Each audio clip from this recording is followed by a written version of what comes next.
શું ગામનો રસ્તો તૂટેલો પડ્યો છે અને વર્ષો વીતી ગયા પણ કોઈ એને ઠીક કરવા જ નથી આવ્યું? અથવા તો એવું છે કે પીવાના પાણીની લાઈન તૂટી ગઈ છે અને કોઈ એની સામે જોતું પણ નથી? કે પછી રાત્રે અંધારપટ છવાઈ જાય છે કારણ કે સ્ટ્રીટ લાઇટો જ બંધ છે?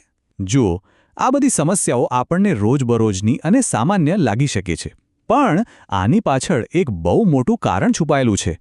તો આજે આપણે એ જ સમજવાના છીએ કે ધારાસભ્ય એટલે કે આપણા એમએલએના ફંડને કેવી રીતે ટ્રેક કરી શકાય અને કેવી રીતે આ બધી સમસ્યાઓનો ઉકેલ લાવી શકાય. ચાલો ત્યારે શરૂ કરીએ. તો પહેલો અને સૌથી મોટો સવાલ એ જ છે કે ભાઈ, આ વિકાસ ક્યાં ગાયબ છે? આટલી બધી તકલીફો છે તો પછી કામ કેમ નથી થતું? એનું કારણ એ છે કે આપણામાંથી મોટાભાગના લોકોને એ વાતની ખબર જ નથી હોતી કે દરેક ધારાસભ્ય એટલે કે એમએલએને એમના વિસ્તારના વિકાસ માટે સરકાર તરફથી એક ખાસ ફંડ આપવામાં આવે છે. હા, આ એકદમ સાચી વાત છે, એક ખાસ ફંડ. અને જુઓ, આ કોઈ નાનીસૂની રકમની વાત નથી. આ તો કરોડોનો ખેલ છે.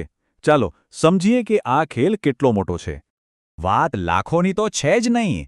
દરેક ધારાસભ્યને એમના વિસ્તાર માટે દર વર્ષે કરોડો રૂપિયાનું ફંડ મળે છે. જરા વિચારો, કરોડો રૂપિયા! આ એટલી મોટી રકમ છે ને કે આખા વિસ્તારની કાયાપલટ થઈ જાય. અને આ પૈસા બીજા કોઈ માટે નહીં, લોકો માટે જ છે. પેલા જે તૂટેલા રસ્તાની આપણે વાત કરી એને બનાવવા માટે, પાણીની લાઈનો સરખી કરવા, બંધ પડેલી સ્ટ્રીટ લાઇટો ફરી ચાલુ કરવા, શાળાઓ બનાવવા, આ બધી જ સુવિધાઓ માટે આ ફંડ હોય છે.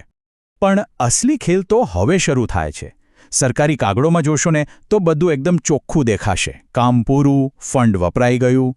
પણ જ્યારે નજર સામે જુઓ, જમીન પર જુઓ, તો હકીકત એ છે કે ત્યાં કશું જ બદલાયું નથી. તો પછી સવાલ એ છે કે જો કામ થયું જ નથી તો આ કરોડો રૂપિયા ગયા ક્યાં? આ એક એવો સવાલ છે જે આપણા સૌના મગજમાં આવવો જ જોઈએ. પણ ગભરાવાની જરાય જરૂર નથી, કારણ કે દરેક નાગરિકના હાથમાં એક એવી શક્તિશાળી ઢાલ છે જે આ સવાલનો જવાબ શોધીને જ રહે છે. અને આ ઢાલનું નામ છે માહિતીનો અધિકાર, એટલે કે આરટીઆઈ. આ કોઈ સામાન્ય કાયદો નથી. આ એક એવી તાકાત છે જે સામાન્યમાં સામાન્ય માણસને સરકારને સીધા સવાલ પૂછવાનો હક આપે છે, અને સરકારે એનો જવાબ આપવો જ પડે. એ કાયદાથી બંધાયેલી છે.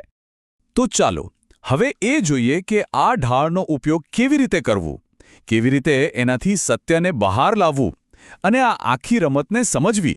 જુઓ, એક સાવ સાદી આરટીઆઈ અરજીથી બધું જ જાણી શકાય છે.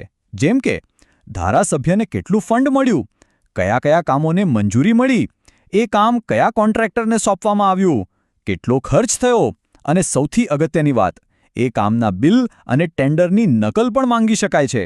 બસ આટલામાં તો બધી પોલ ખુલી જાય. ચાલો એક નાનકડું ઉદાહરણ લઈએ. માની લો કે કોઈ રસ્તો બનાવવા માટે 20 લાખ રૂપિયા મંજૂર થયા.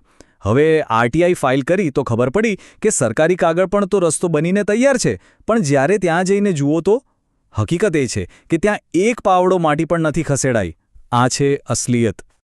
બસ આ જ રીતે એક નાનકડી અરજી અને મોટામાં મોટો ભ્રષ્ટાચાર પણ ખુલ્લો પડી જાય.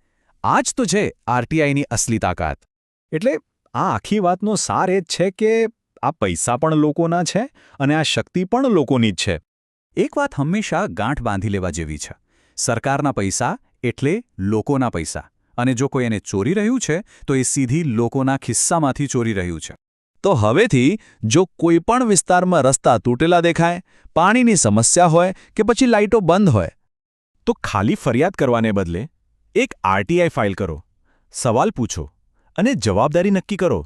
કારણ કે આ પૈસા લોકોના છે અને સત્ય જાણવાનો હક પણ લોકોનો જ છે.